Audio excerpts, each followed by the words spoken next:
还有的。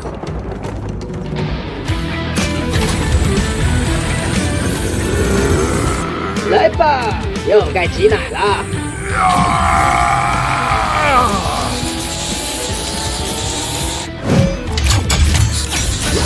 撑着，顶住。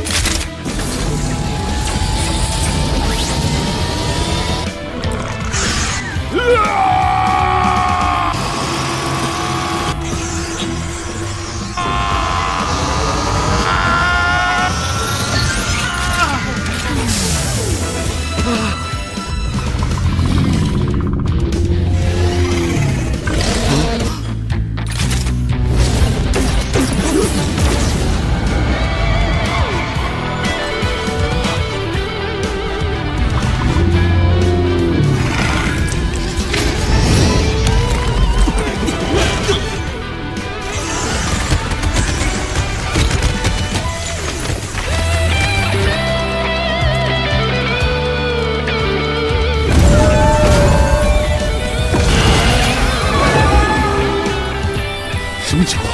管不了那么多了，得赶紧给他处理伤口。走。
这一到交租的时候，三姑六婆、妯娌亲戚的都来了。喂，你们说那个叫马克的进得来吗？不好说啊，跟往年比，这次来新玄的可多了不少。都怪大锅盖子送了那么多人头，不知道这次会蜕变出个什么玩意儿来。反正能走到花王跟前拓魂的，就能升职加薪了。等这么老半天都没见那个叫马克的，咱们还是赶紧走吧，一会儿被发现了就走不了了。他已经来了。哎，你们看。啊？哪儿呢？你们见过4条腿的吗？啊，这是那家伙吗？他怎么上面的大锅盖子是在救人还是整人呐？赖大师说过，这家伙体质特殊，难道……管他是啥。不过这个时候来星璇，我靠，难不成已经开过荤了？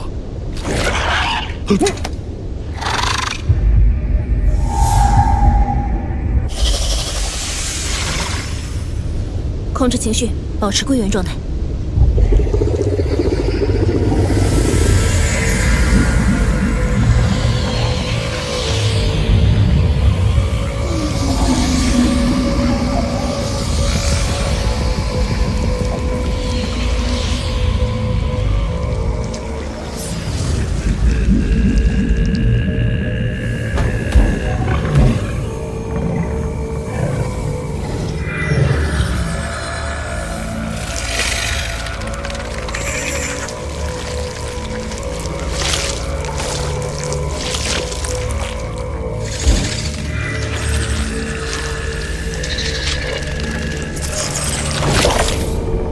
赖大师该不会是他们的奸细吧？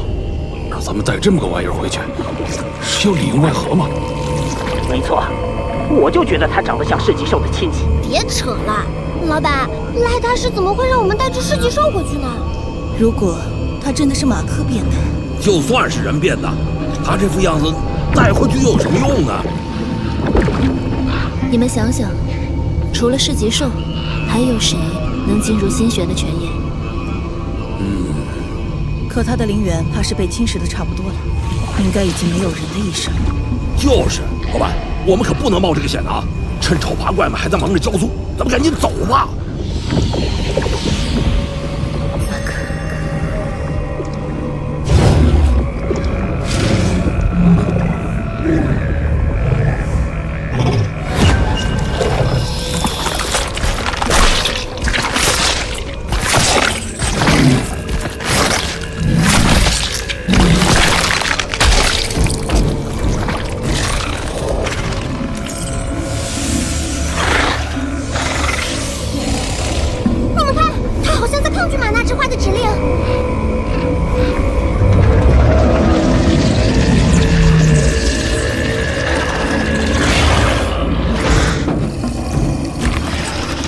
好像还有点人性，看来生态还没有完全侵蚀他的灵元，说不定还有救。准备动手，解除归元状态之后，我们将出现在市级兽的视野中，大家一定要小心。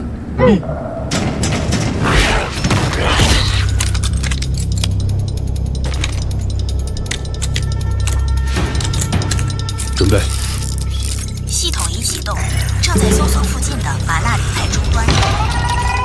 E3的原质信号最强。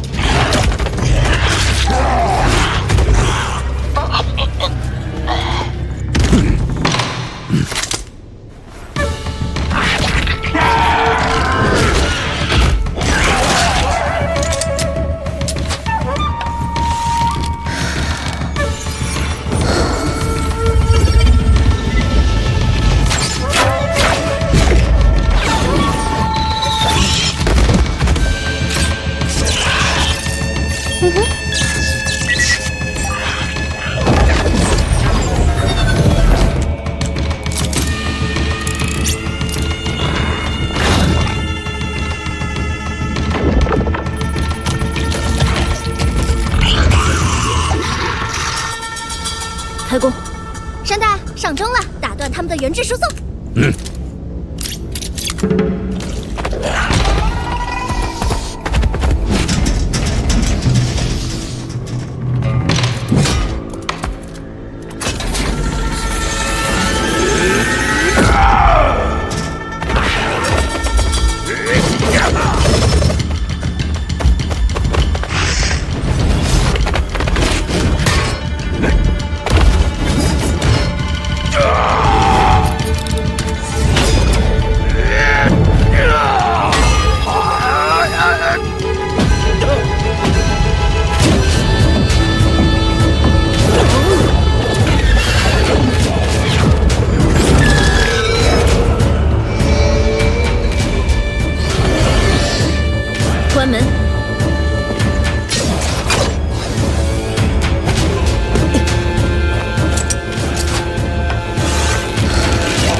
怕是挡不了他们多久吧？被打断后，他们和生态的传导通路会进入短暂的紊乱期。趁现在，标记灵犀子，速战速决。得嘞。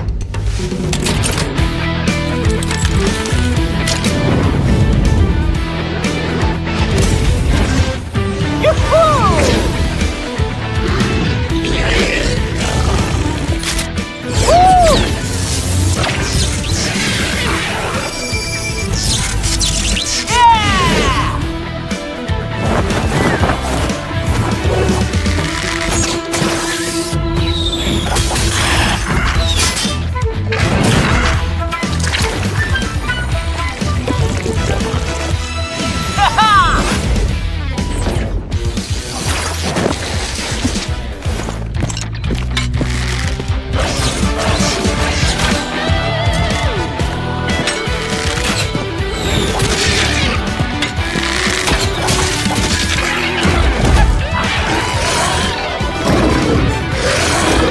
注意保护目标，一旦灵源受损，带回去了也是个傻子。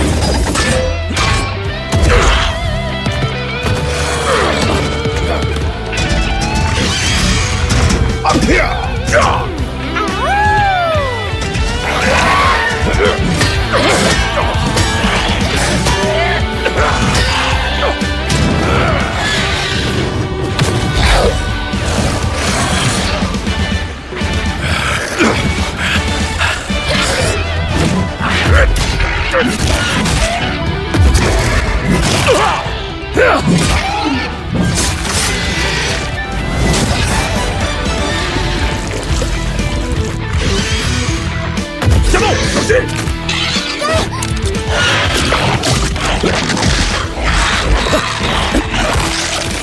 你晃得我都瞄不准了。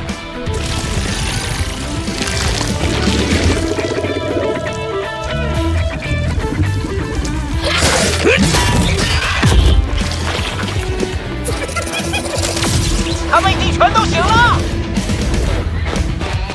全冲着目标过去了。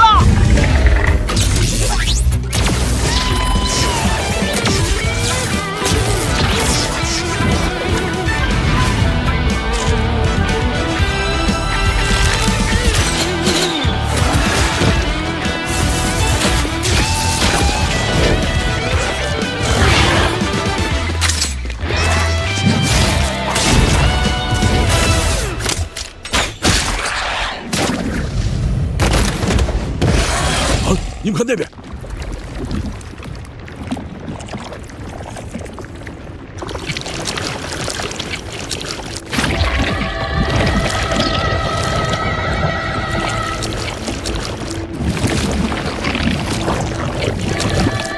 大意了，他的血激活了息壤。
夏冬，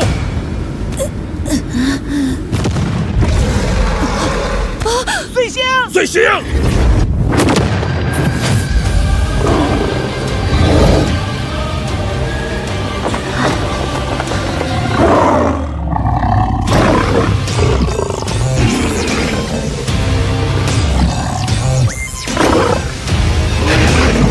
老板。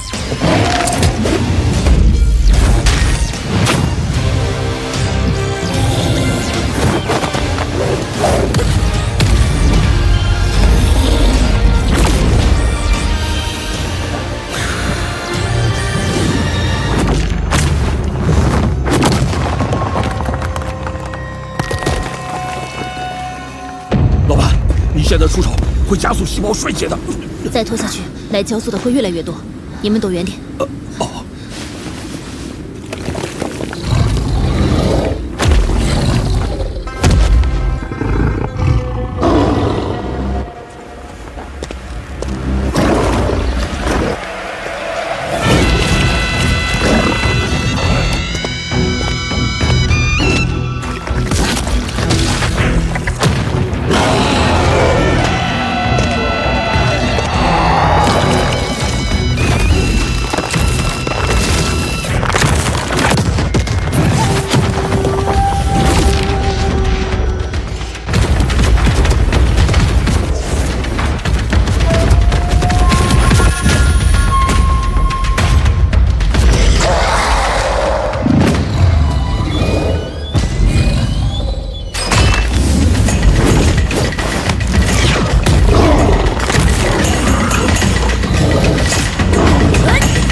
老板，接着！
喂，发生在你身上的事情，我们都知道了，别难过了。你看我，你当时对我的狗狗一招黑虎掏心，我直接痛晕过去了，现在不也没什么事儿吗？嘿，我这几天什么办法都用上了，大个子你怎么还是半死不活的呢？杀了我！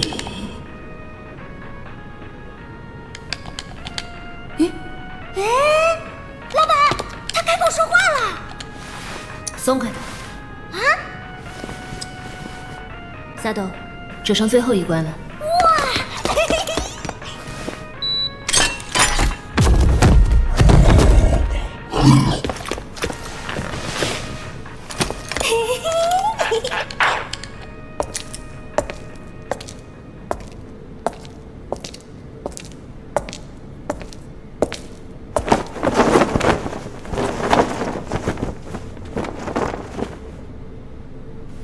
对于噬节兽来说，灵犀子受到重创后，如果不及时摄取足够的生命原质，很快就会死去。没错，从某种意义上讲，的确是你亲手杀死了他。但在求生本能的驱使下，即便是人类，也不一定能控制住自己。杀了我！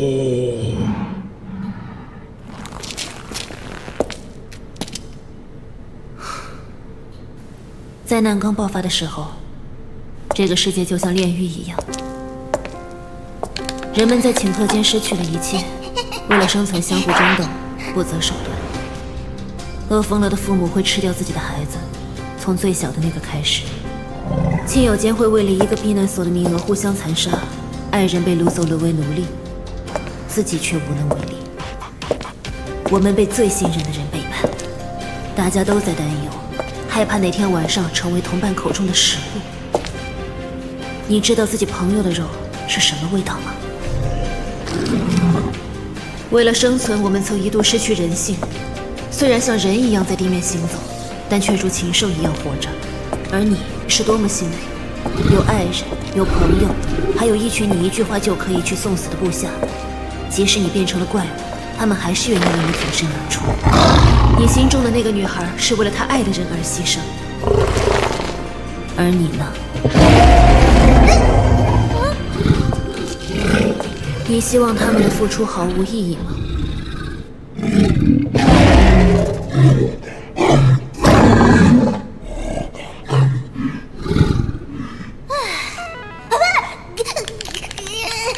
你在完全不了解灯塔、不了解噬节兽，甚至不了解人性有多黑暗的情况下，就妄想去打破末日的生存规则，这让你所做的一切都事与愿违。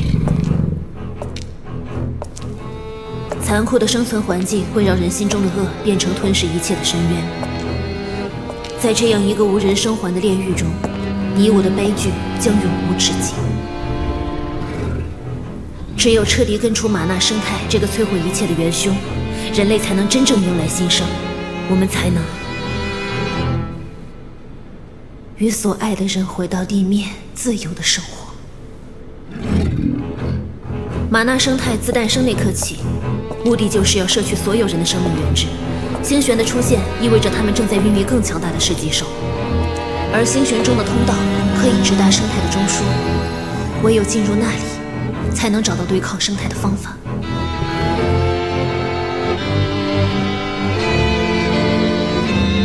但可惜，人类完全无法进入通道。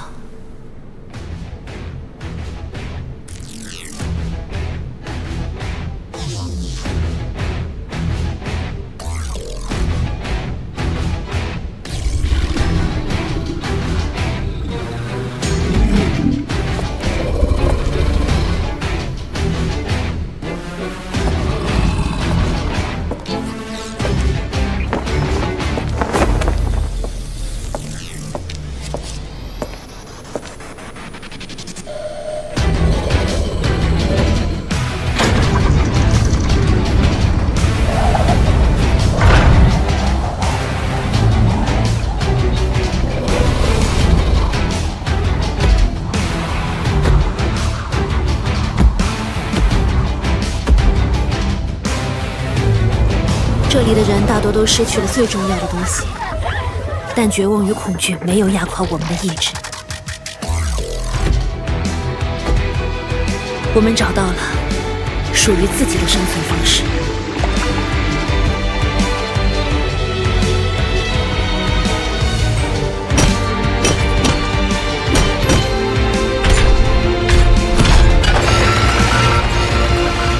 大家拼死救你回来，是因为看到了你还保留着人的情感，对挚爱的思念，对背叛的愤怒，乃至遭遇苦难时的痛不欲生。这些在逆境中迸发出的强烈情感，正是打开人类潜能的钥匙。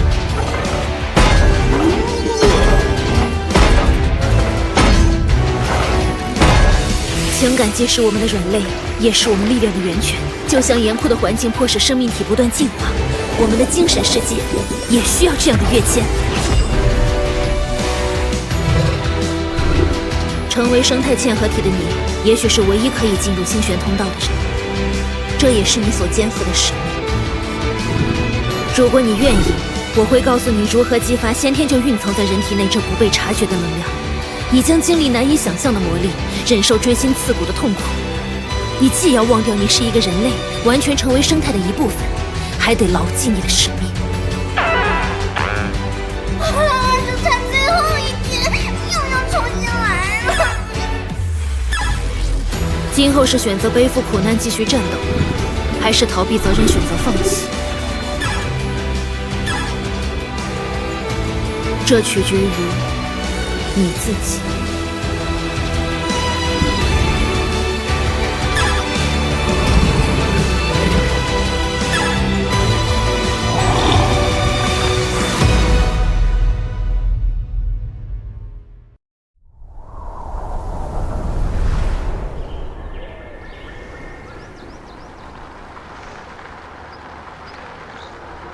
白老板，跟您商量个事儿呗。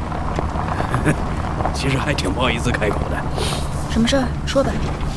我知道，您对我们家一直都挺好的，但是马克那家伙太能吃了，他的我这胃，你多少再给一点。你知道我们家小孩也快生了，家里又要多添副碗筷。他打麻将把马克的伙食费都输完了，要是对不上账，老妈肯定打死他。行，还是老板讲胃口。回去我亲手把钱给你老婆。啊，其实也没那么着急。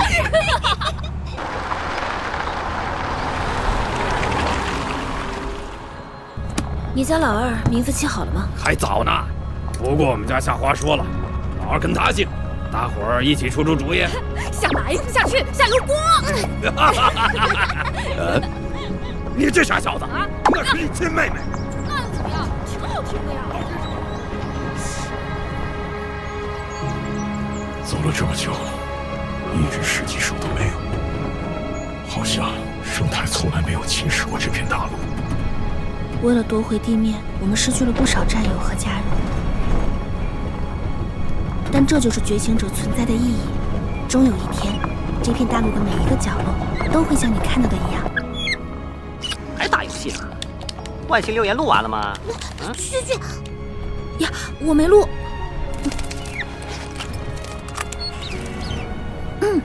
又到例行公事的时候了。这次来点什么花样呢？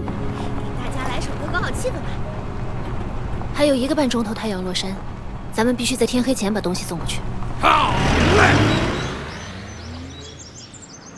我们乘着一道彩虹去远航，海风呼啸卷走了忧伤。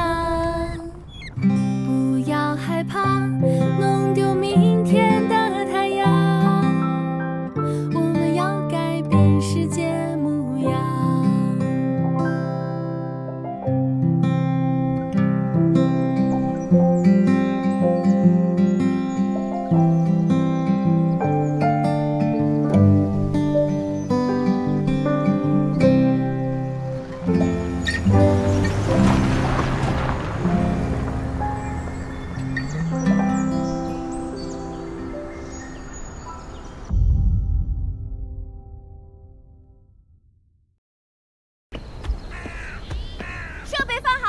探索号要起飞喽！星际探索号将带领各位遨游浩瀚的宇宙星空。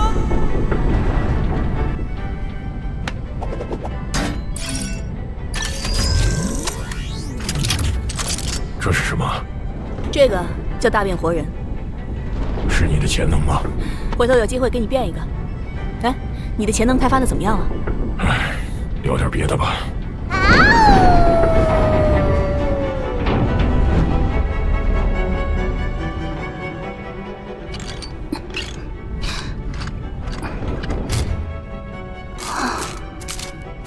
怎咱们什么时候才能把陆地上的生态全清除掉呀？啊！哟，小沙盖还会帮忙干活呢。什么呀？他净添乱。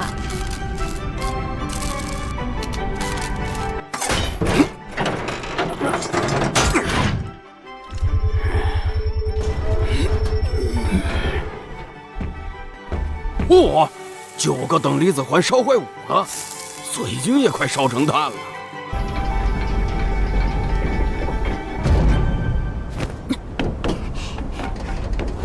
喂，把家伙事拿到这边来。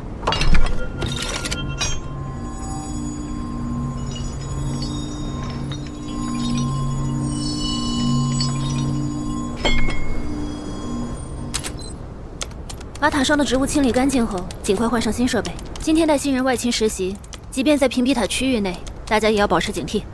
知道。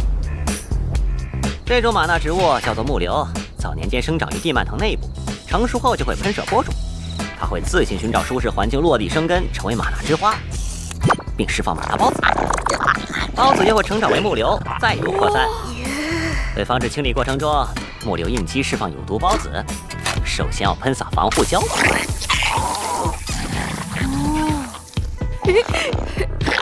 然后在10厘米左右的距离启动谐振枪，产生周期性的作用力。随后调节谐振枪使力的频率接近植物自身的频率，引起共振，破坏木流内部的细胞结构。哇！屏蔽塔虽能干扰市级兽的感知，但不能抑制木流的生长，所以得定期清理。明白了，老师。这种黑色的也是吗？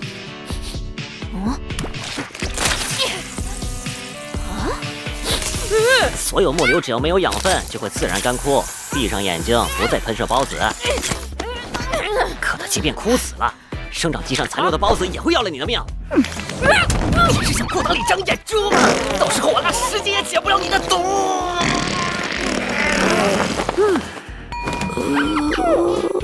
哇，七巧果然是铜的。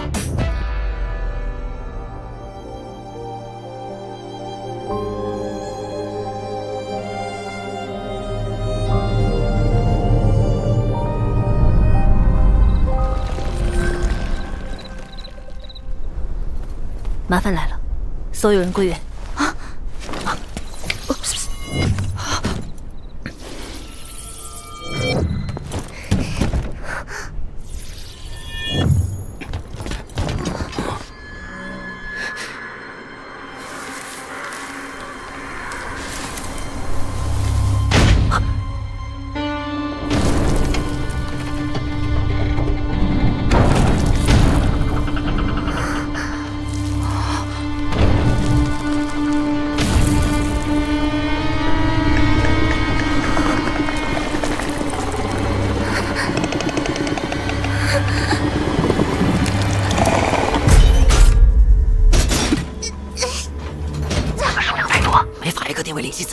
这里没有玛纳之花，他们无法再生。万一和他们开战，直接攻击要害。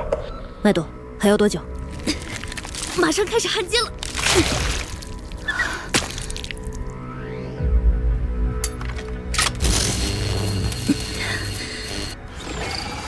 兽群是从西南方的过山车轨道进来。是的，目前无法得知具体数量。保护好孩子，务必等待屏蔽塔启动。启动之后，他们自然会离去。到嘞。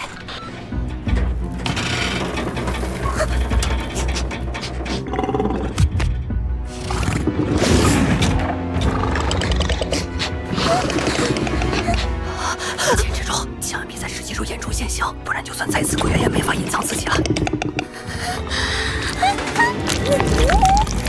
别怕，都是小怪，只要不来大的就没事儿。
件完成，安全协议通过，即将预热等电子化。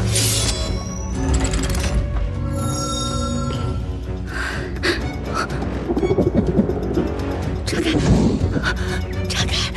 麦朵，线缆修好了，赶紧上来。麦朵，麦朵，炸开！喂，下面到底怎么了？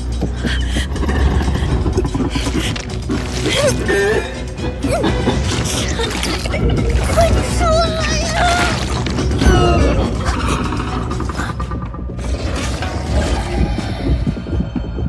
老板，麦朵破归元了，所有的世纪兽都会攻击他。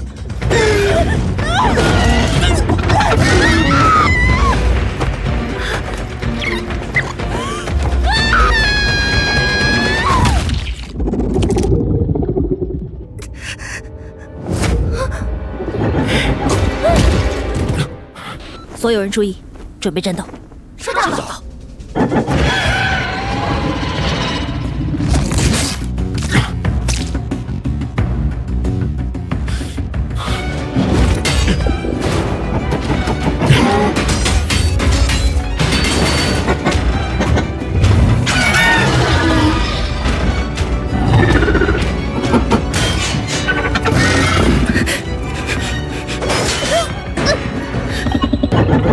风源，让他尝尝探索号的滋味。收到。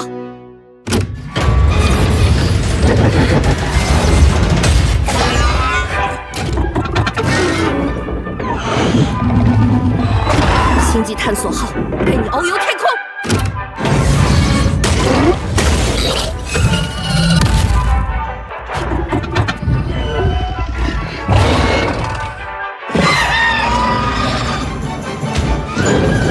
浩瀚宇宙，广袤无垠。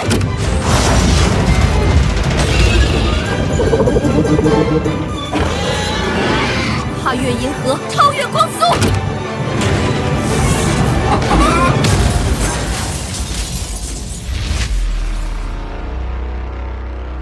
快，趁现在把孩子们带上来。老天保佑，孩子们没事儿，阿弥陀佛。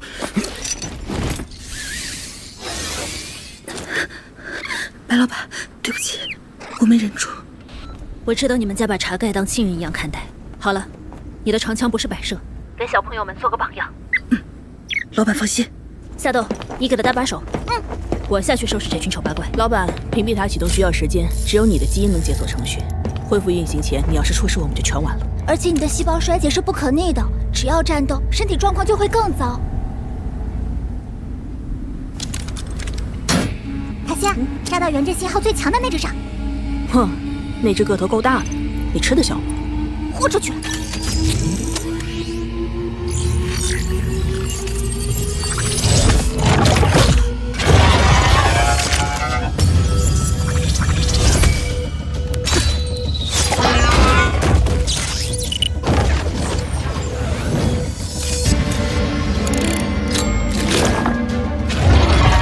这里交给我们，后面有事就叫我。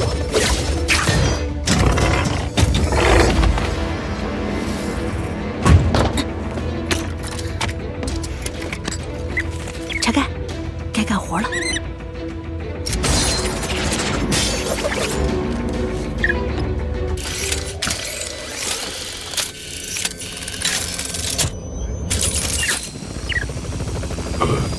这也是潜能的一部分吗？没错，我能和影子共享视野，这样就不会被丑八怪偷袭了。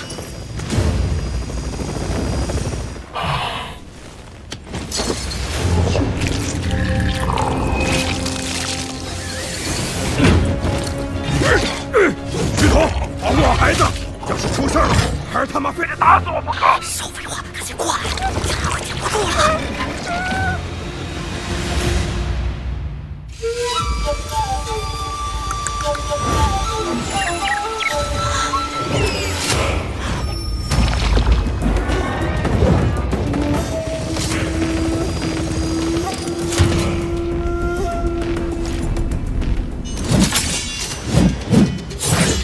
系统，人到齐了，动手！快跑！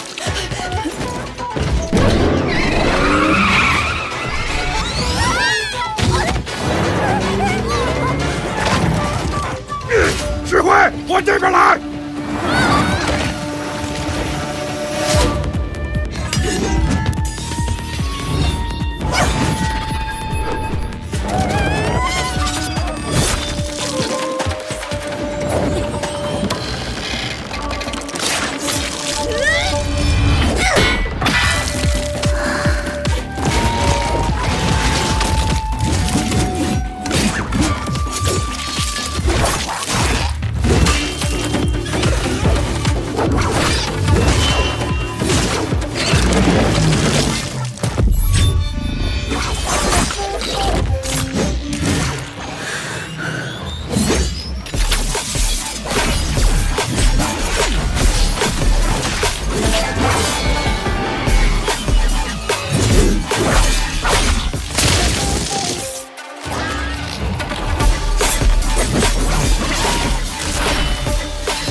漂亮！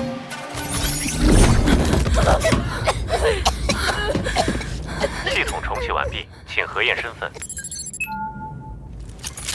孩子安全了，后面注意保护屏蔽塔。山达、旭彤，大家伙要出来了，找个位置放灵态诱导。是。你他喵是该减肥了！马克，我们去堵住抽取过来的入口。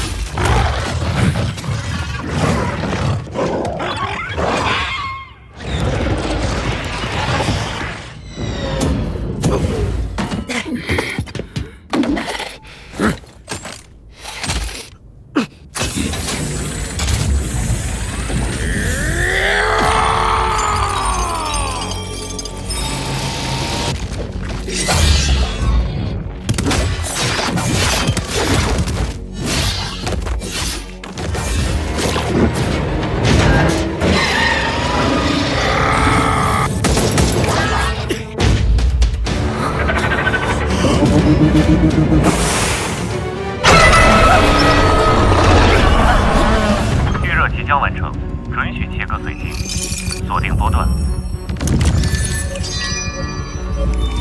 白老板，我外公说你近期如果再使用潜能，就会元智一散，非常危险。没时间用切割仪了。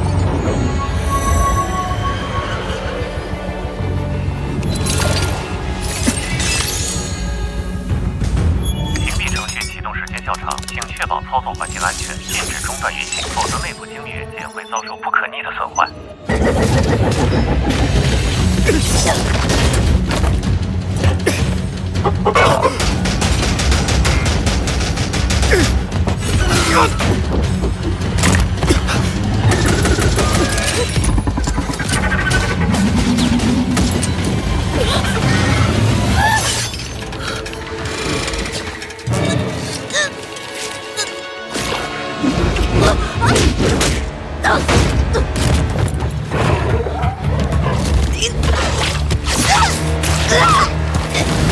他想放人！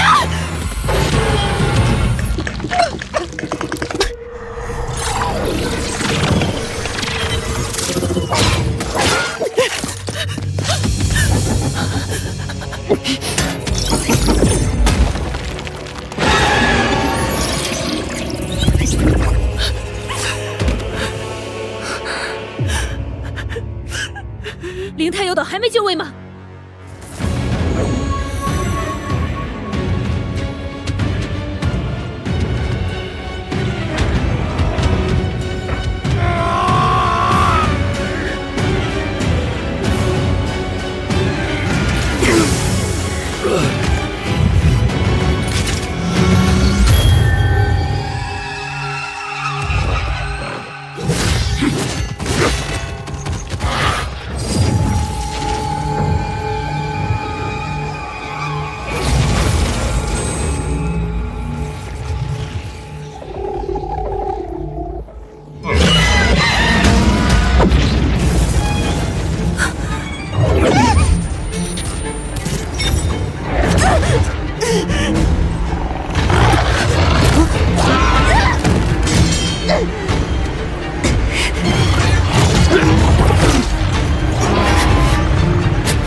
救你的。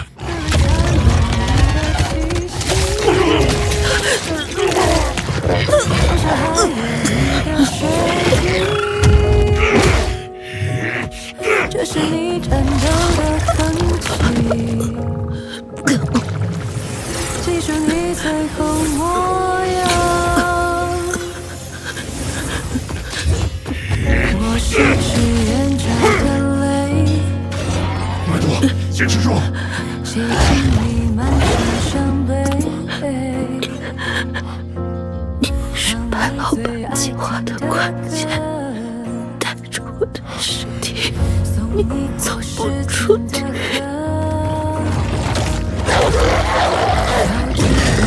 我的控制时间快到了！不能让生态躲藏任何一片生命原质，但我会将让我被他们偷走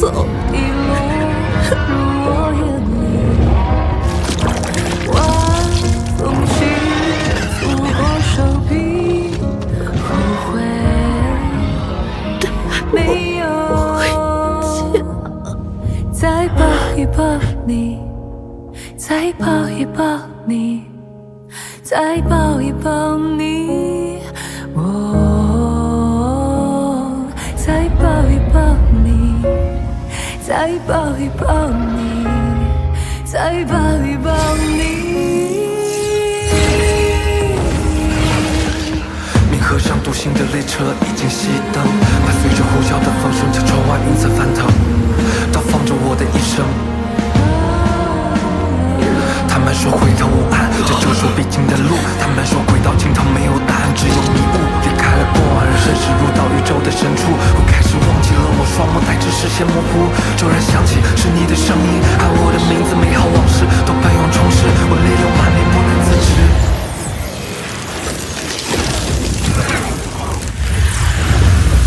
记住你最后模样。他们说回头无岸，宿命难逃是我必经的路。风里过时间的河。他们说轨道尽头没有答案，出口只有迷雾。要记得回来的路。他们说我杀人无数，却没办法把你留住。别冷漠，要别在乎。但他们最烦人的挚爱，眼中低谷，让人参与你的气息。我热血沸腾，踏着东风地和所有之故。墙上还有你的血滴。我横冲直撞，穿越光速，冲破神的维度。这是你战斗的痕迹，记住你最后模样。可是我不能驻足，可是我记住你最后模样。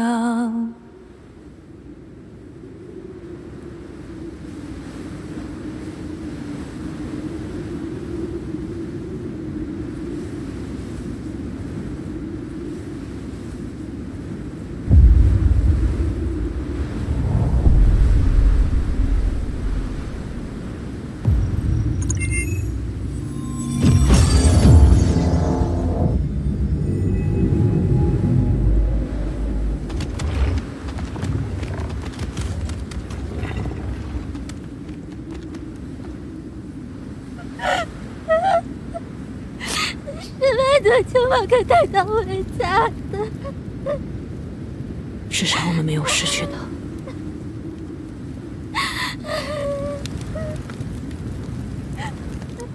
我问他们为什么不带麦朵的肉土回村，他们告诉我，肉土是觉醒者战斗的丰碑，也是拯救这片大地的痕迹。可我真的有被拯救的价值吗？我厌恶这样的自己。但就是这种厌恶，至少让我觉得自己还像个人。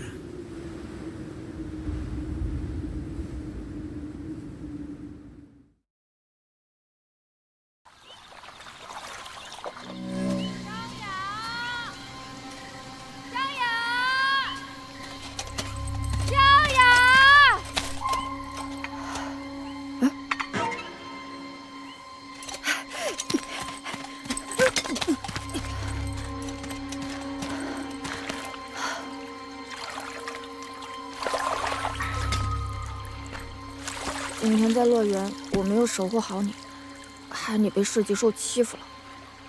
要不是那大家伙洗我屁股，他早就被我大卸八块了。我是害怕了，我道歉。可是，家长，你没事吗？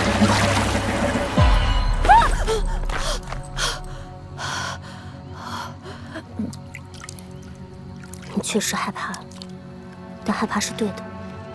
就算是真正的觉醒者，遇到市级兽都要归元隐藏自己，不然就会像麦朵那样害死自己，害死别人。你怎么这样说麦朵姐姐？我说错了吗？你的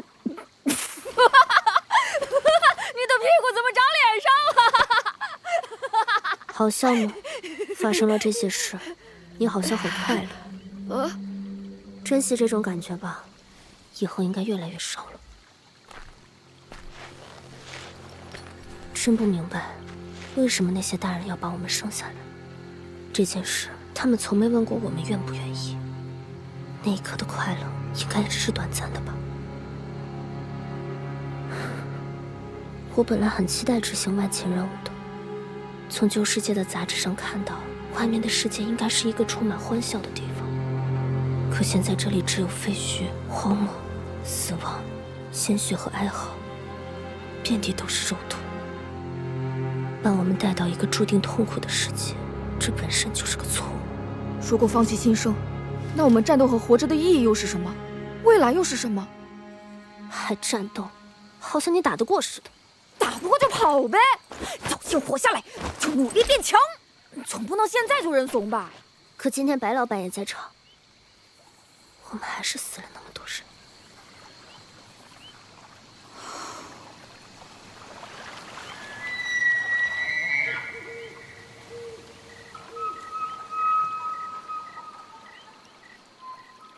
在这个世界活着确实很难，但大家都不抗争的话，龙骨村早就不存在了。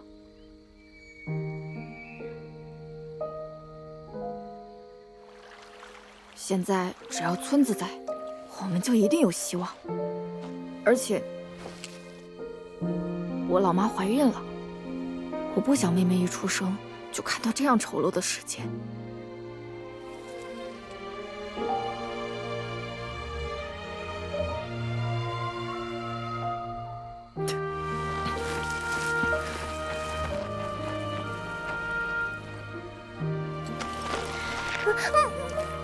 是什么味儿啊？百草治百病，千花医千人。我被我妈揍了，就是拿它涂屁股的，很快就消肿了。夏世辉，别想再趁我作业！大小子，哦，上车了！来了！哎，佳雅，你等等我呀！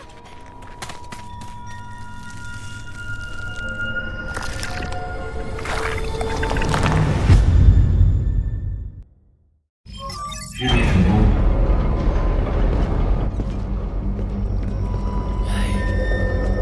老板，为什么你以前从没带我们来过？之前不告诉你们，是因为屏蔽塔核心的真相会颠覆你们的认知。哎呀，老板，跟你恁多年，啥大风大浪没见过？那是大腿骨。地球的重力环境是不允许生物长到这么大体型的，除非是市级兽。屏蔽区里怎么可能会有市级兽？别瞎猜，跟我来就知道了。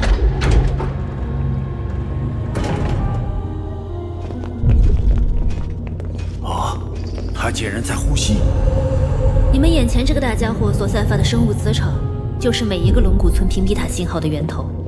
市级兽感受到它的磁场，会判定该区域没有人类，也就不会靠近。真没想到，屏蔽塔竟然是基于生态建造的。既然其他的市级兽都不敢靠近，那证明它的生态位应该很高。根据过去的采样，已知的玛纳5种基因信息均被囊括于它的 DNA 之中。据此，当年我们称它为玛纳出体。它不会对我们造成威胁吗？它在海沟里休眠了好几亿年，灾难前才被我父亲的研究所挖掘出来。它的骨骼密度已经不能支撑庞大的躯体了，目前的身体机能仅只能维持最低生命体征。你们口中的那家伙，就是从他的左脑里孕育出来的。其他市级兽是从玛纳之花里诞生的，它们没有生殖功能，但这个出体竟然拥有孕育能力，难道是分裂生殖？无论怎样，当年那家伙最终被生态同化，应该是源于它与生态之间的血脉联系。我始终怀疑玛纳出体和灾难的爆发息息相关。为了找到对抗生态的线索，我带着卢生去父亲的研究所求助，结果发现其体内不仅存在玛纳生态基因，同时还拥有免疫兼容性体质。也就是说，经过基因改造，卢生的器官可以移植给任何人类。后来造恁多克隆体，不能是为了贩卖器官吧？没错，他们复制了卢生人类部分的基因，植入普通人体胚胎，之后批量克隆，将器官高价卖给灾难中有需求的人。后来我救出卢生，逃离研究所，一路流浪。至于之后的事，还有他和马克的关系，你们都知道了。而马克成为生态嵌合体后，终于让我们又有了一次主动攻心的机会。唉，真是造化弄人呐！人类的贪婪推着卢生走向了被生态同化的宿命，我们过去的家园也因他而毁。可偏偏最后的机会就寄托在卢生的一个克隆体上。呀，这是搁哪儿掰了几颗老蒜呢？白月天，你大迷信。哎呀呀！这么久没他的消息，原来一直待在这儿。那个叫马克的一出事儿，赖大师就安排月葵去侧接峡谷把他带回来，还让我到这监控处理。有头有脸的时候还挺帅的。哦，你挺会找乐子的嘛，就是审美太单一。哎呀，这么多动作片儿，你看得完吗？我不仅能看，还可以用传感器模拟真实体验哟。不用看了，你穿不了。为什么不把你的脸放到你的脸上？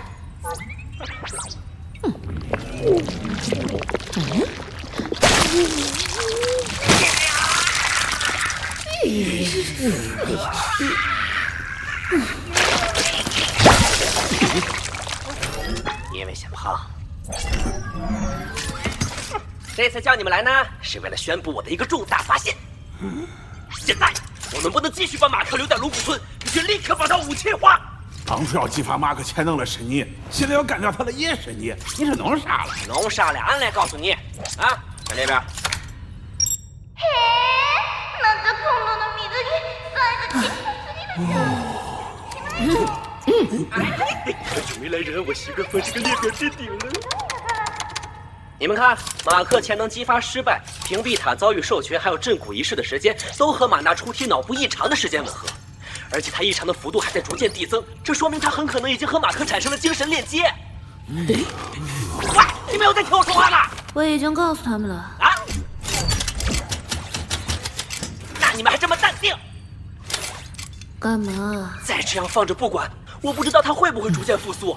就算他无法行动，也可以改变生物磁场的信号，召唤屏蔽塔外围的噬击兽来攻击我们。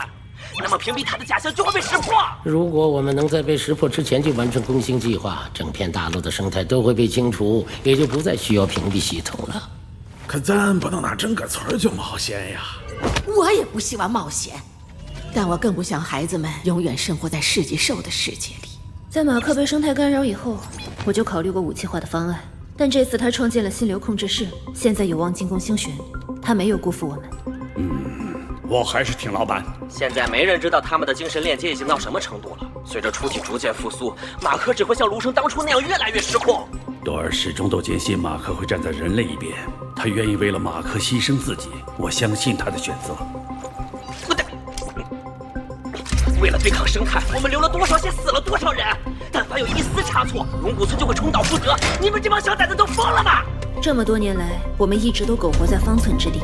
难道你想永远这么窝囊下去吗？马克是那家伙的克隆体，你敢保证他不会又背叛我们吗？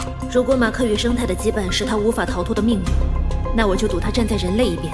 这也是我们目前唯一的进攻机会。但是，一旦发现他有任何异常，我会亲手。你要真能说到做到，卢生的脑袋现在就想把他吞口。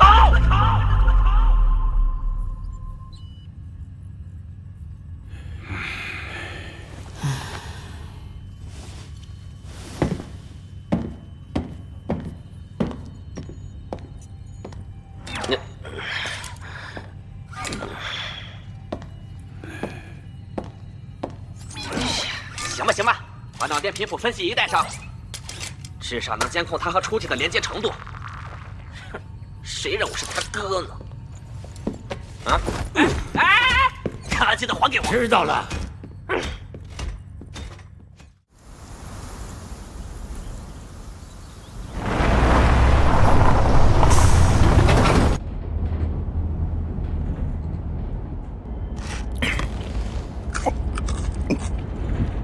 省着点儿，还没找到马克那个怪物呢，掐点就被你干掉了一半。少操那信息，要是到时候人都死光了，剩下这车压缩饼干给谁吃？为司机说吗？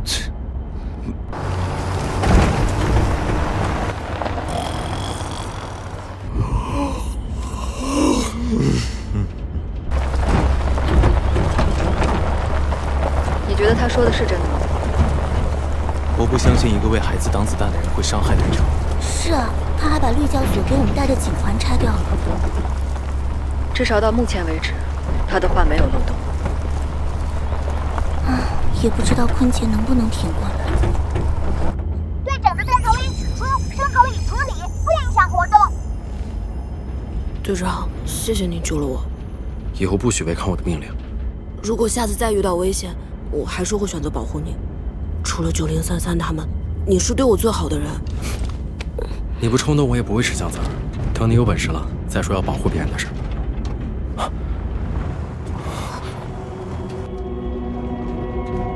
这是什么？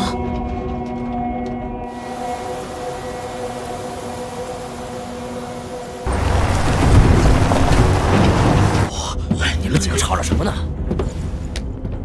我去，绿色的草地，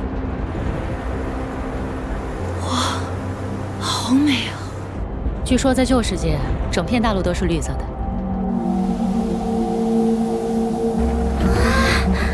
这里为什么没有被生态污染？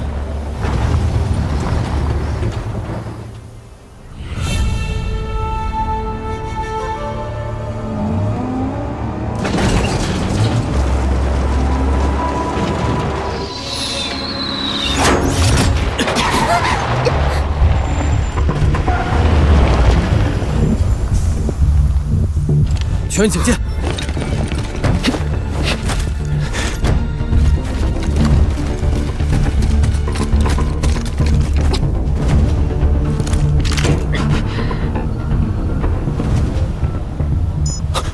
有炸弹！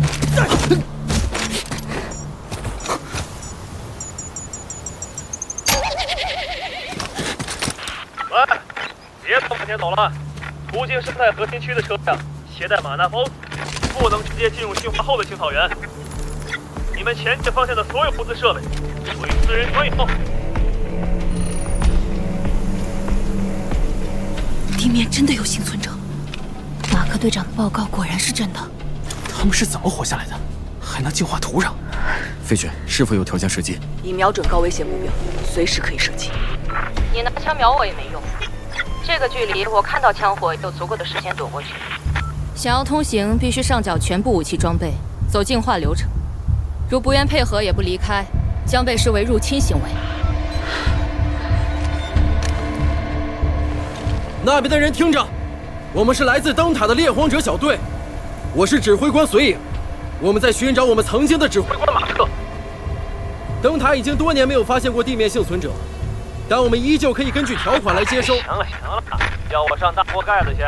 给你们那什么大厅写体操姿势大全吗？还是让我去啃虫饼当苦力？等我干不动了，再扔下来为世界兽，不让认自己的爹妈，还不准去跑。我那可爱的克洛娃该怎么办？咪鬼發頭啦，講咁多托咩？喂，馬克現在我們招了，別打他主意，不想神滾遠點。姐姐，距離馬克還有多遠？变化马克就在前方的天空雾中，继续行进即可到达。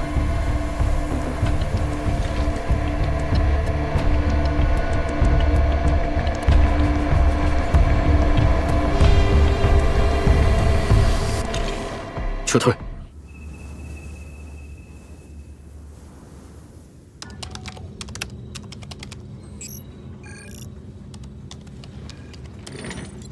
你知道我是认真的。你也知道我其实不喜欢男人，昨天是个意外。敢不敢再让我亲一下？你要是真没感觉，那咱俩这事就算了。行，来呗。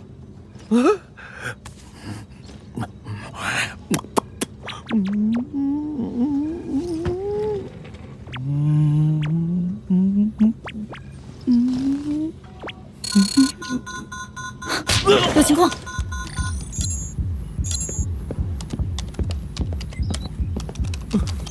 为了马克，他们还真敢来硬的。大锅盖子就喜欢抢东西，老板当年救了他们老大，他们却下黑手抢了老板的战甲。他们不达目的不会罢休的，只能武力教教他们地面的规矩，一战之战。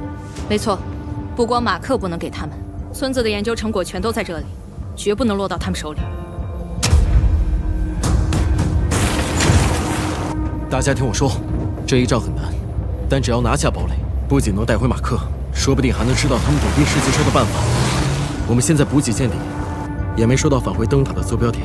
如果拿不下堡垒，不仅任务会失败，我们也没法活着回去。队长放心，队长之前救过我，你说怎么打就怎么打，按照既定战术行动。是。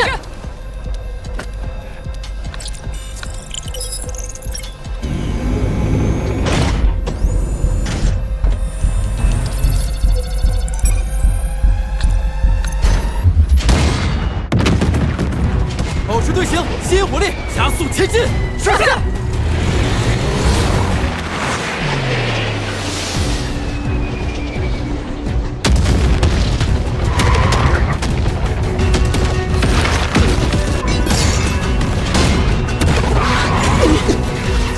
朝着飞船的喷射口全速前进。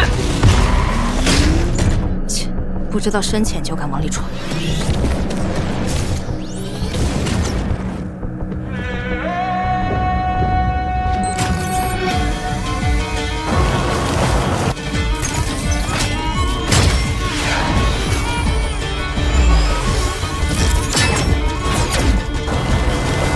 检测到微波攻击，启动防护屏障。不好！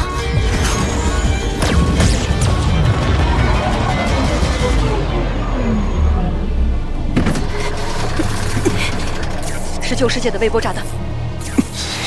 千里，跟我来。车队停了，我们得快点。重力体掩护，全体转移到绅士后面。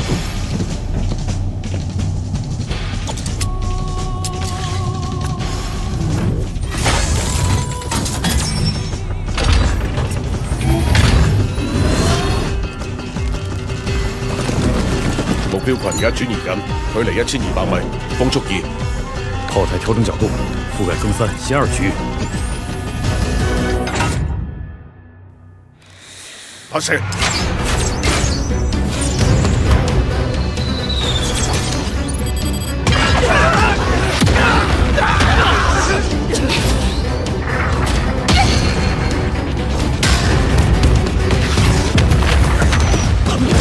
炮车定位对面的炮台，发射火箭弹。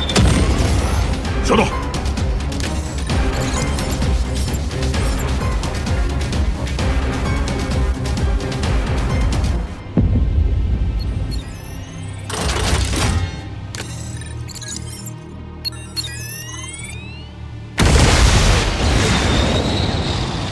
哇，唔係啊嘛，放飛彈啊！喂，得唔得㗎？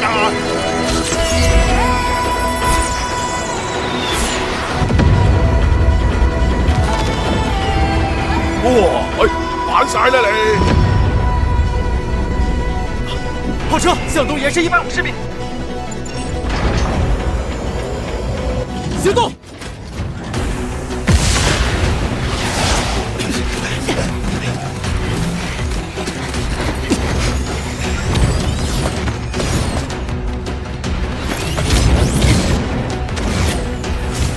反雷达系统时间有限，得抓紧。收到了。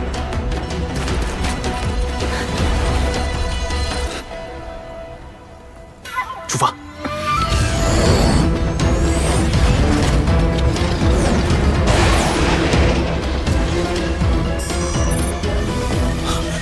他们就要靠近喷射口了。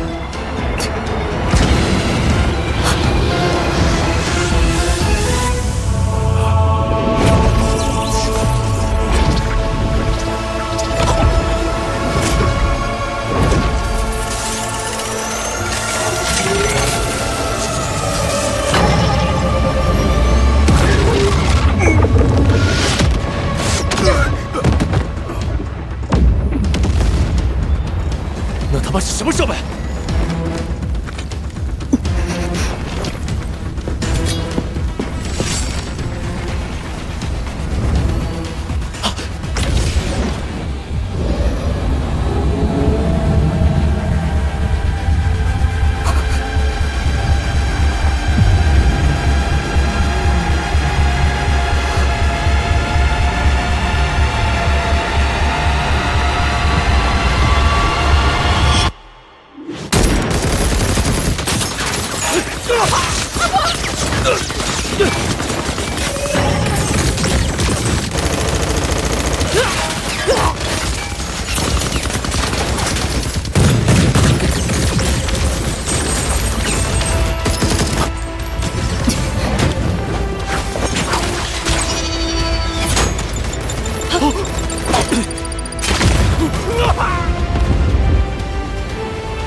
放他们进来，关门打狗。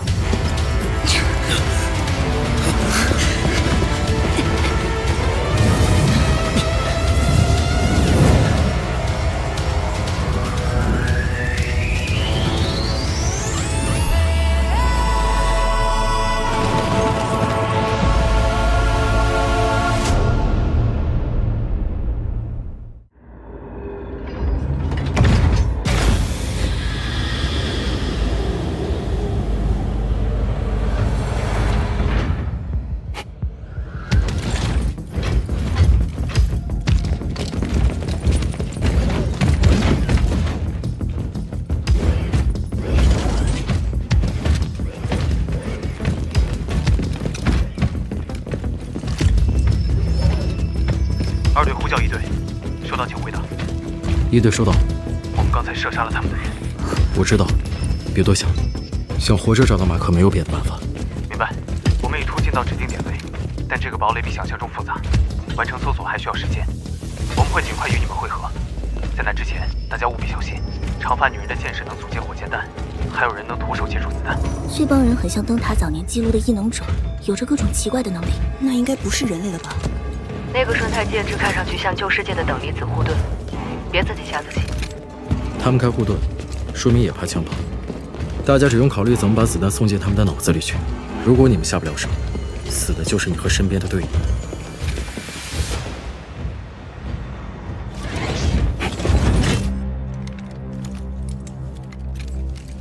我们没法带上剑剑来搜寻马克，先逐个房间排除危险，分头清扫。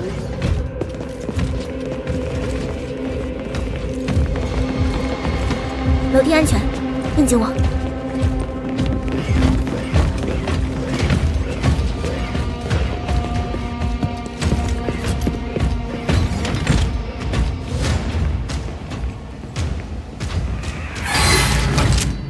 重力体控制墙围进去，遥控炮板。一层预定，2层警惕。行动。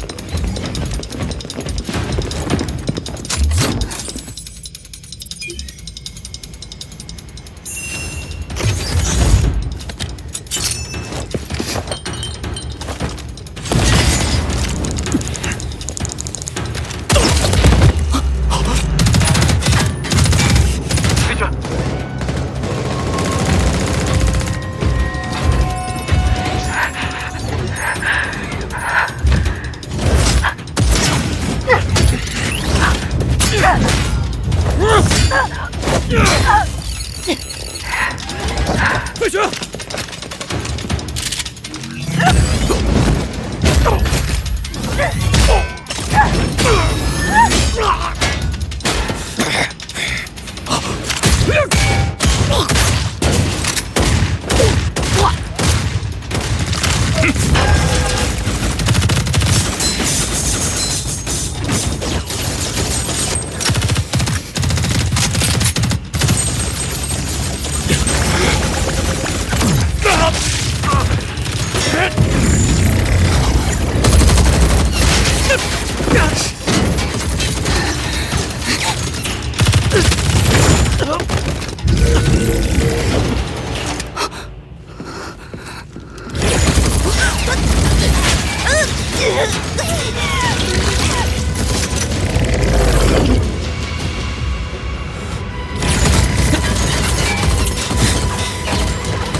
大白头！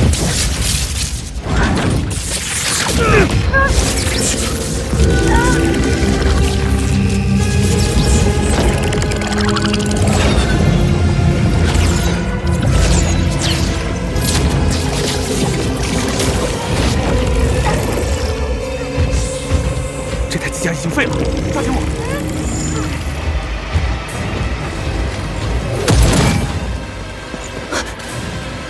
这是怎么回事？也许是量子隧穿。这里都是些什么人？各单位注意，他们有隧穿能力，可能会从任何地方突然出现。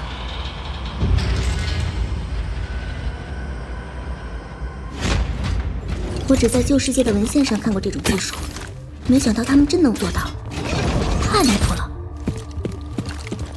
这么看来，射击兽是不是还稍微正常点？能在地面活下来，肯定没那么简单。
真是见鬼了，比世纪兽的皮还厚。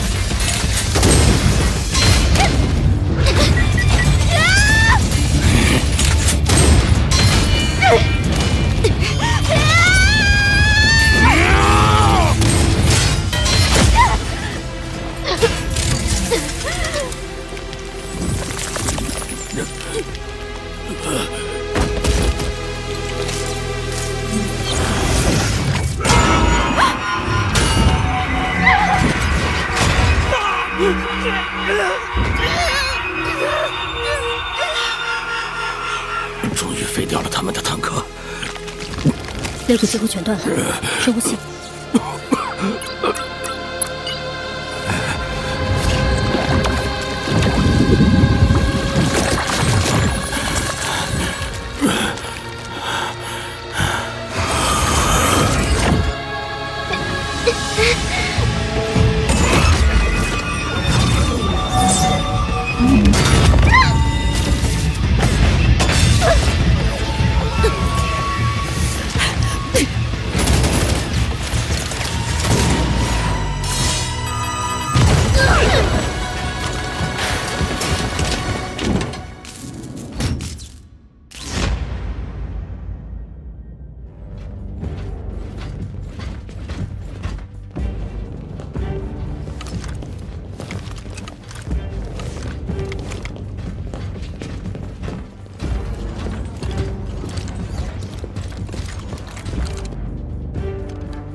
他们知道我们的位置，他们知道我们的位置。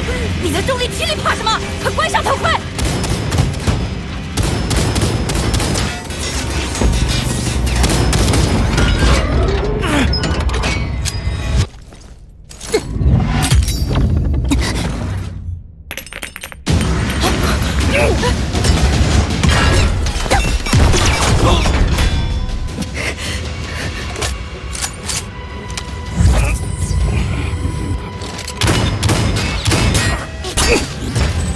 搞定了！这下去没法打，只有这个了。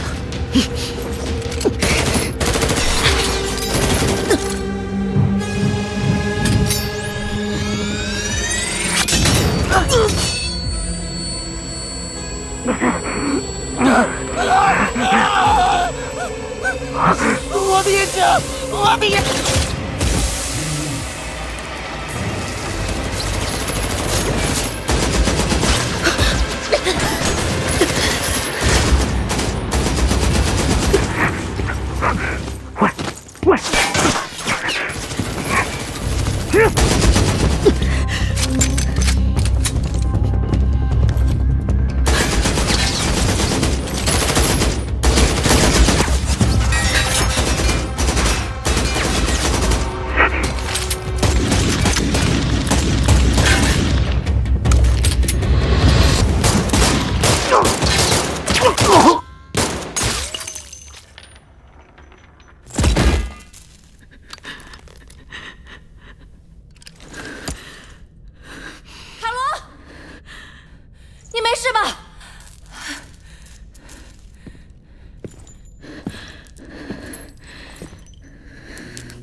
如果没有丽塔前辈，我们今天都完蛋了。丽塔，能活着回去，就申请退出猎皇者吧。这样在地面迟早会送命的。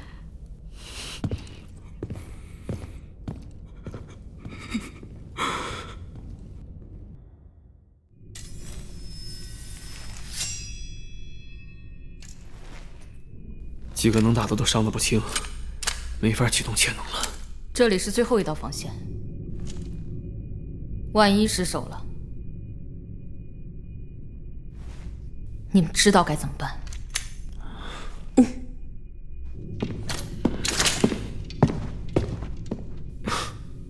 这次回去，咱们要不把父母资格证考了？哦，太好了，有证了，你爸就不会再打我了吧？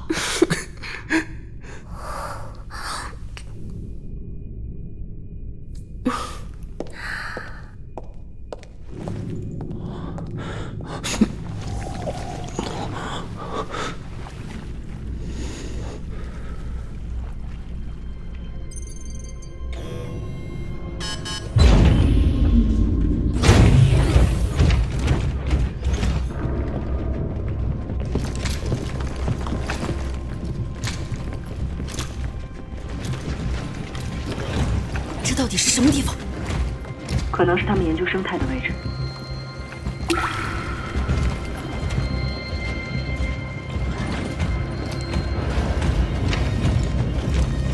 马克应该就被关在这里。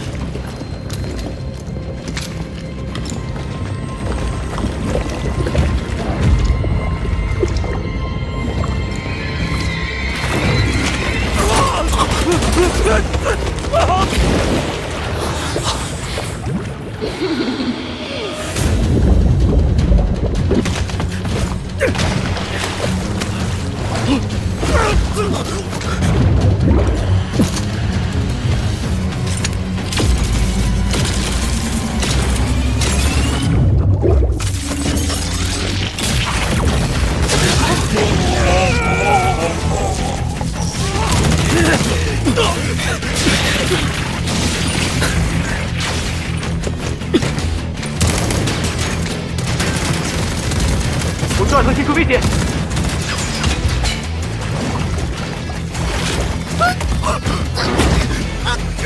抓紧我！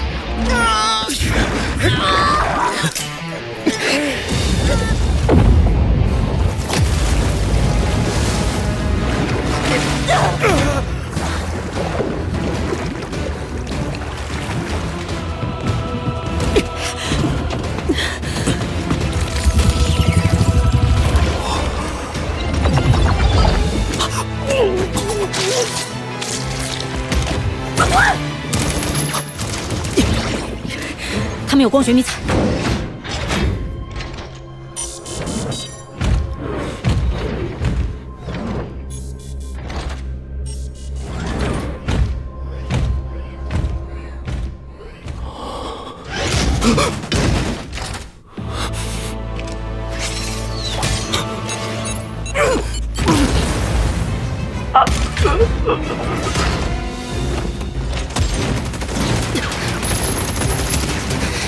准备手雷！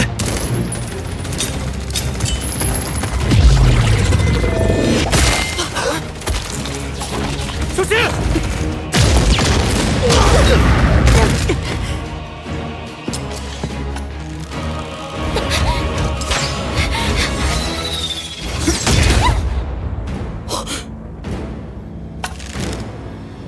丽塔！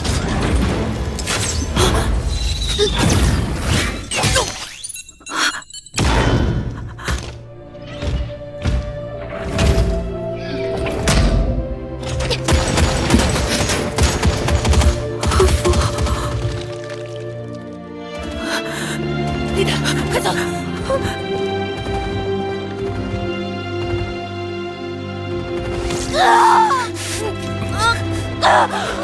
坚持住！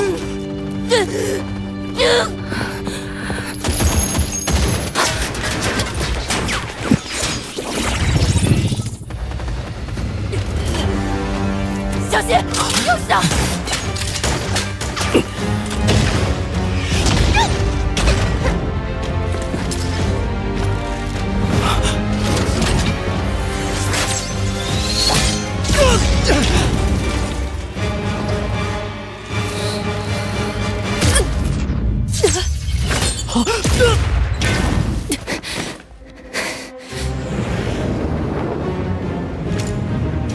我们来晚了。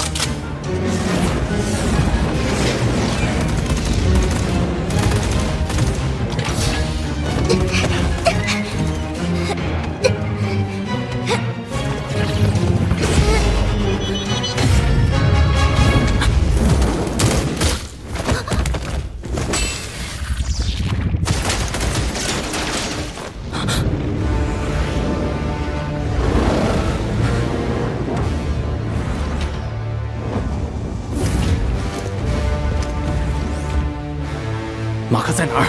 不交代就打死你！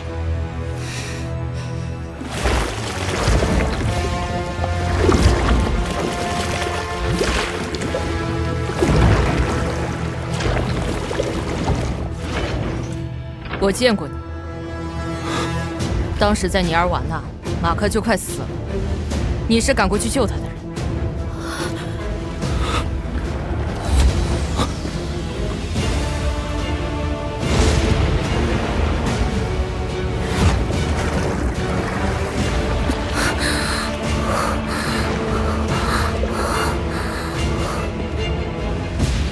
你们知道马克脖子上那道口子是谁留下的？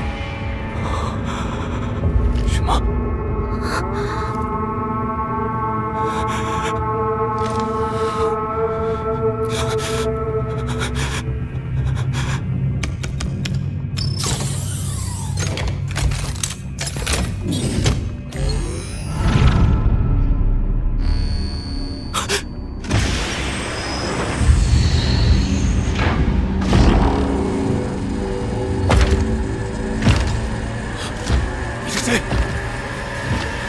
站住！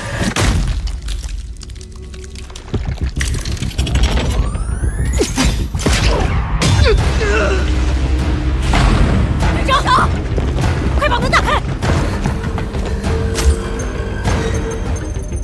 在尼尔瓦纳的那个夜晚，马克的机甲被怪物死死攥在手里。一位灯塔臣民抓起一根骨刺，走向了他。马克以为自己得救了。他一直很看好眼前这个年轻人，认为他虽然只是臣民，但只要他的努力和天赋能让大家看到，将来必然有大作为。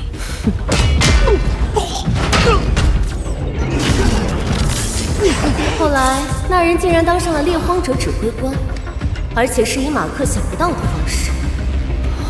别信他的鬼话，他怎么会知道猎荒者的事？赶紧把他们干掉！现在还不知道这帮人有多狡猾吗？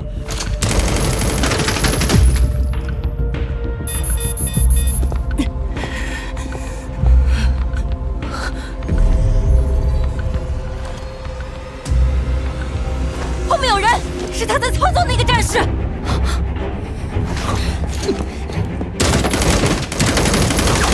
麦斯，愣着干嘛？快干掉那个女人！把枪放下！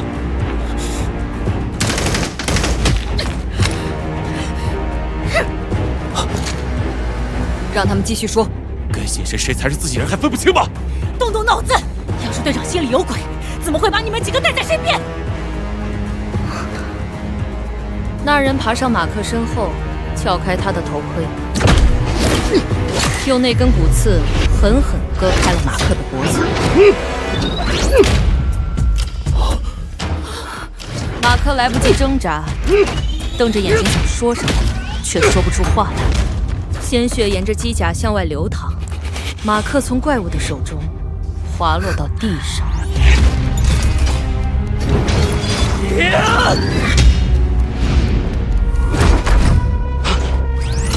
那位灯塔臣民慌张地从废石堆上摔了下去，身上的鲜血和泥泞交织在一块儿，怎么擦也擦不干净。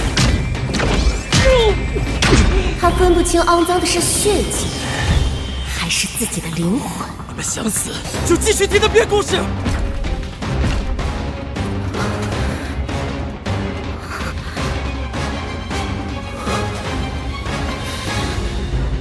之后，那人就取代了马克的位置，变成威风凛凛的指挥官，逐渐忘记了自己肮脏卑鄙的模样。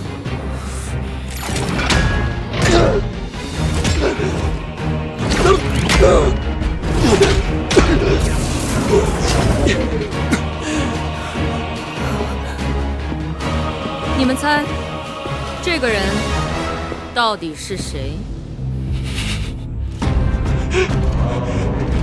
不是这样的，不是我！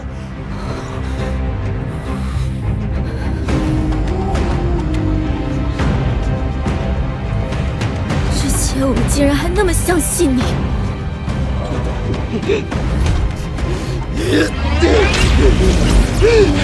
不是这样的，别信他们！马克的死与我无关，与我无关！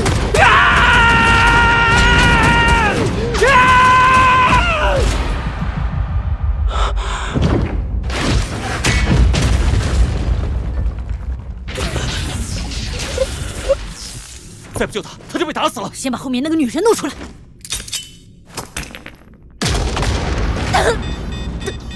克洛瓦！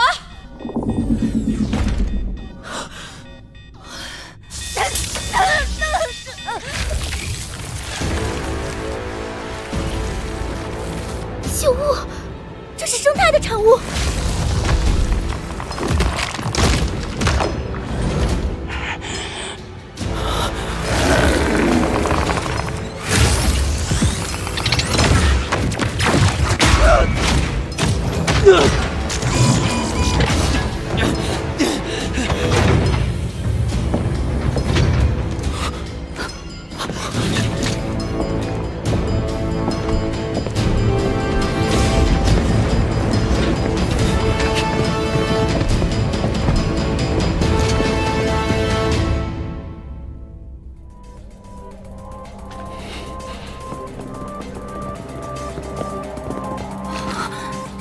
开门。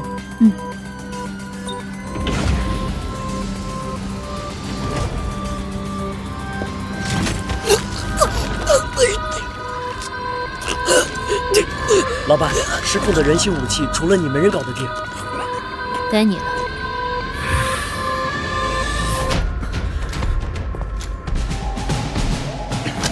别动，把枪给我。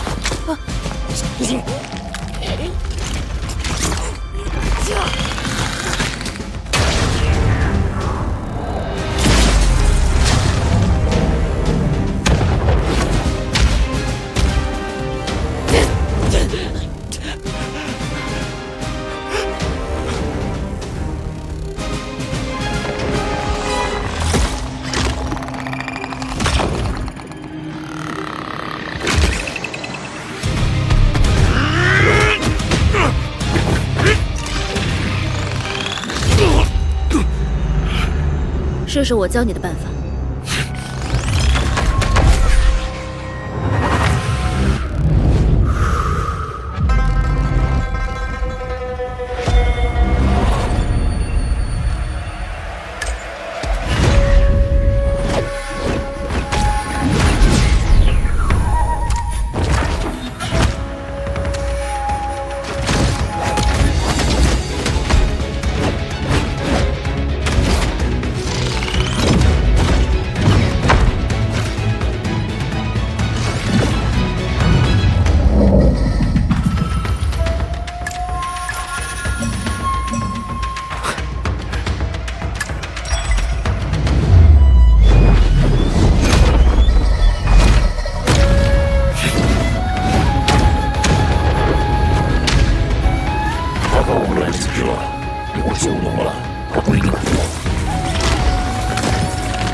你们外面那些人和车子被我们搞定了，而且马克那么能打，你们带不走的。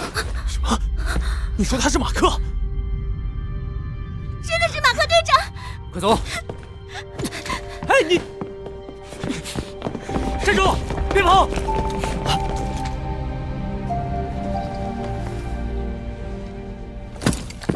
我们为了你监狱，被囚禁，为了给你讨公道，闹得的差点被炸上天！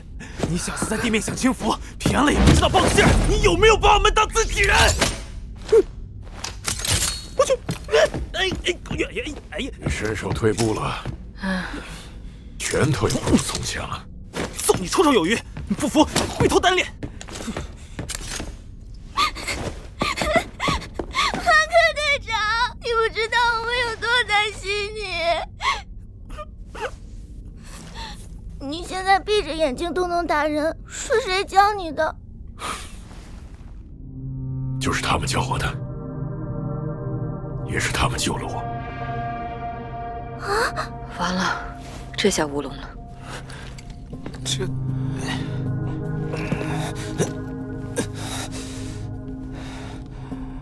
马克队长，你真的在地面生活了？要是冉冰在就好了。那些人没把你欺骗研究，居然还把你治好了。我们杀了他们的人，他们应该不会轻易放过我们。我来想办法。马克队长，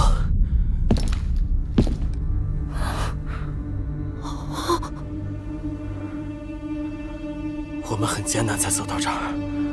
你现在是重要的生态强核体，灯塔需要你，请跟我回去，完成你的使命。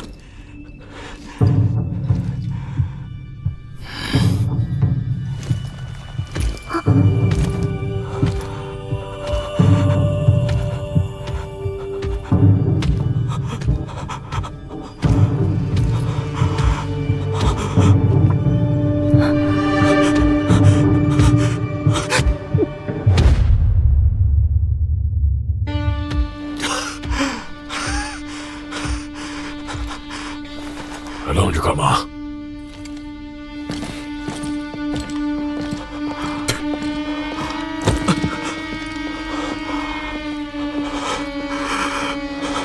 身为臣民，就要时刻记得自己的身份。你还想背负？我没找你麻烦就不错了。我刚才帮了他们。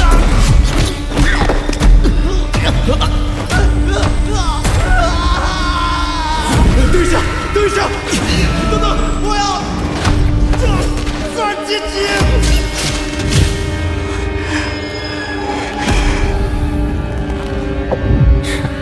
你长得再小，骨子里还是流着臣民的血。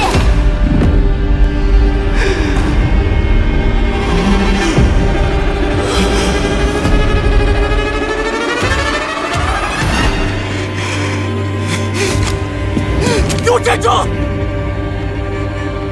马克，别忘了是谁割断了你的喉咙！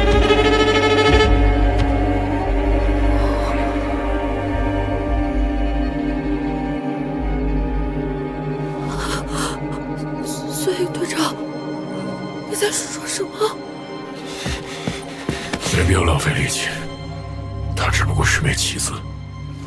棋子？你有什么资格瞧不起我？你之前在灯塔上为什么不杀我？先扫了你的手吗？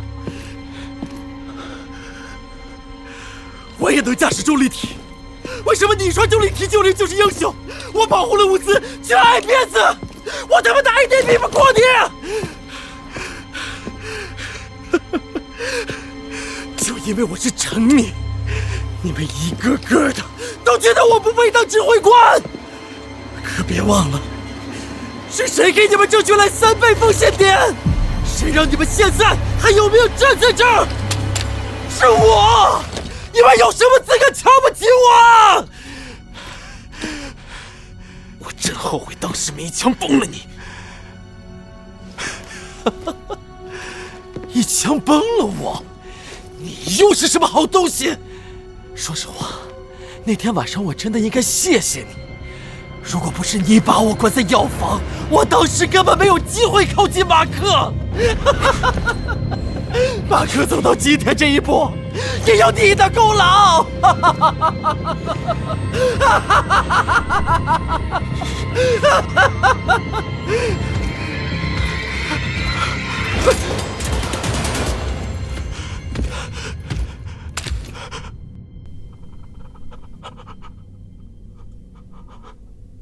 你知道我那天为什么不杀你吗？因为我觉得你还有希望。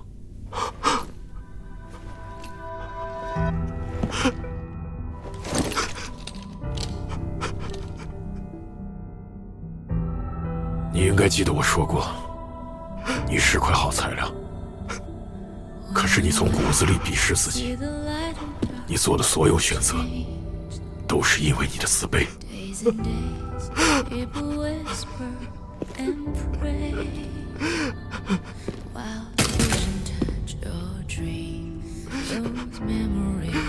我要是不杀你，4277就会没命。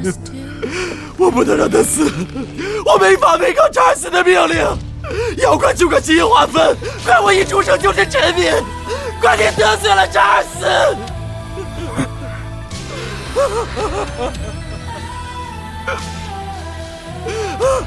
如果当初你选择把一切告诉我，那我们的结局也许都会不一样。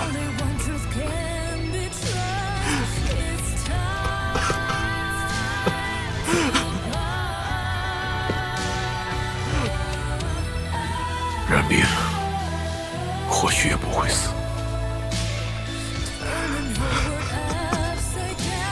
我现在生活的地方没人看基因。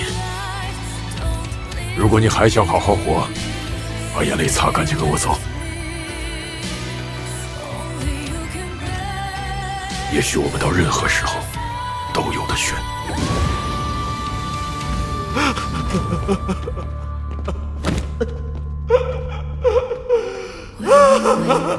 See the light and dark.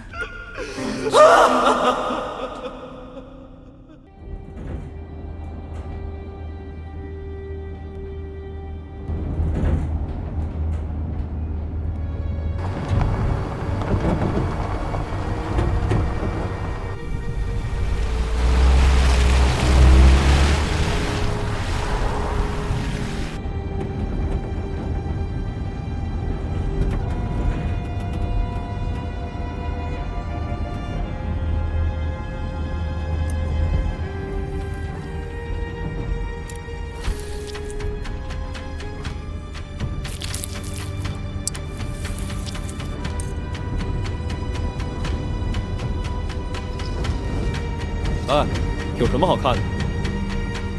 我看下闯祸怎么了？你这么聪明，怎么就被绑起来了？你们每次跟人干完仗，都要这么连人带尸的拉回去吗？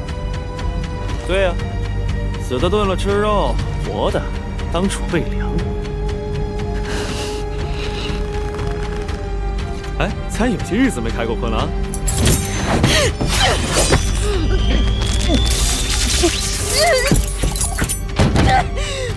这么激动干嘛？这小玩意儿给我剔牙都嫌不得劲儿。还有的短刀好使呢，一刀砍过是使。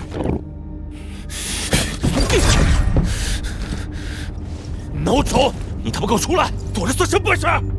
谁要在地面活着，生命只发生是寻常事，死是个大的损失。大家都是这么过来的。你已经算足一个人了。我内部人生存的时候，就活了我一个。你活不长了！解开！我他妈现在就弄死你！有事是吧？行，我们龙骨村就需要你这样的人。二筒，过来开车。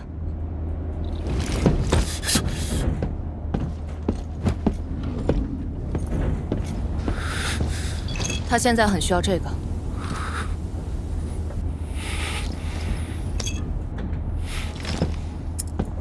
像他这样的人，不适合活在现在的世界，死在我手里总好过被市级兽吸魂。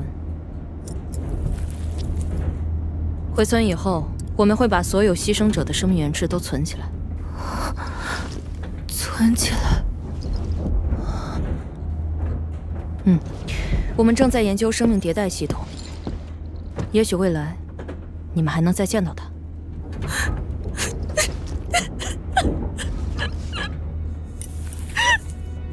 我们之间并不敌对。灯塔上有3大法则，村子里也有村子的规矩。我们可以教你们如何在地面生存，最终去留，你们自己选择。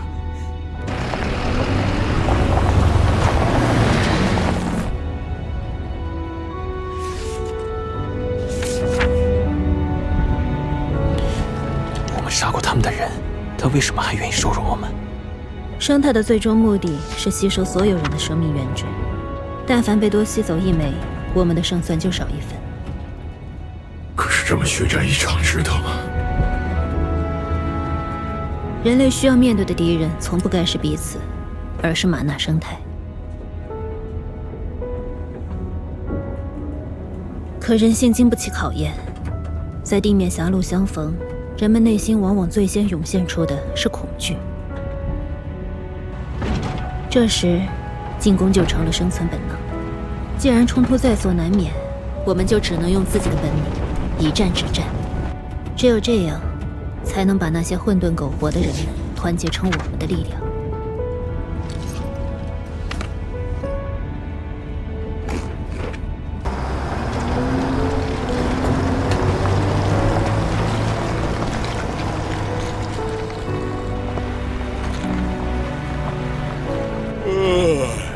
我哋條村好耐冇試過咁多亂口噶啦，今次仲夾咗成兜人咁多。